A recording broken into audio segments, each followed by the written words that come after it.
En todo circuito eléctrico, como explicamos recién, tenemos los tres parámetros indicados como intensidad de corriente, tensión y resistencia. La relación matemática que define cómo es la proporcionalidad entre ellos es lo que se conoce como ley de Ohm.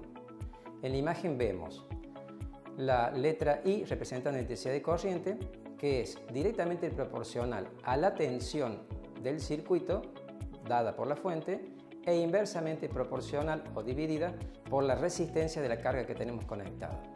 En la imagen también podemos observar el triángulo de la ley de Ohm, donde si yo tapo con la mano la letra B, que indica el parámetro de tensión eléctrica, calculo la tensión a través de multiplicar lo que está debajo, que es la intensidad de corriente por resistencia. Si yo quiero conocer la intensidad de corriente que circula por un circuito, tapo con la mano la letra I y ahora divido la tensión, indicada con la letra B, sobre la resistencia conectada a dicho circuito. Y por último, si quiero calcular la resistencia de ese circuito, tapo con la mano la letra R y divido tensión, que está arriba con la letra B, sobre intensidad de corriente con la letra I. En la imagen también tenemos un ejemplo de un circuito de aplicación práctica como tenemos en nuestra casa, que tenemos una fuente de 220 volts, donde le conectamos, por ejemplo, una resistencia de 160 ohms. Hacemos la división entre la tensión y la corriente y obtenemos que nos da 1,375 amperes que circula en este circuito.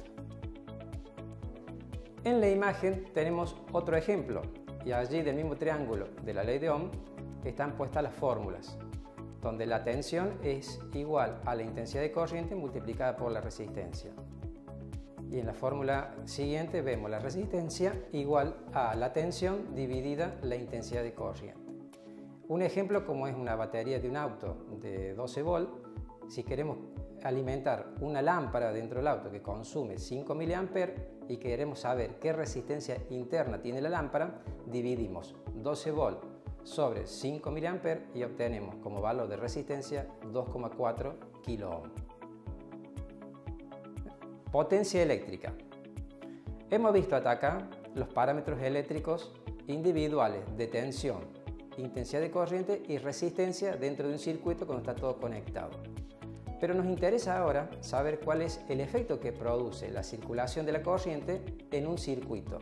¿Para qué conectamos algo a una fuente de tensión?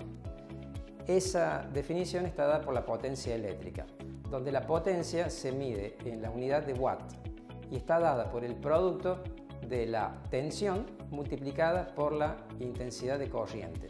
También podemos ver que si reemplazamos por la ley de Ohm las distintas variantes que tiene, es equivalente a multiplicar I al cuadrado por la resistencia del circuito.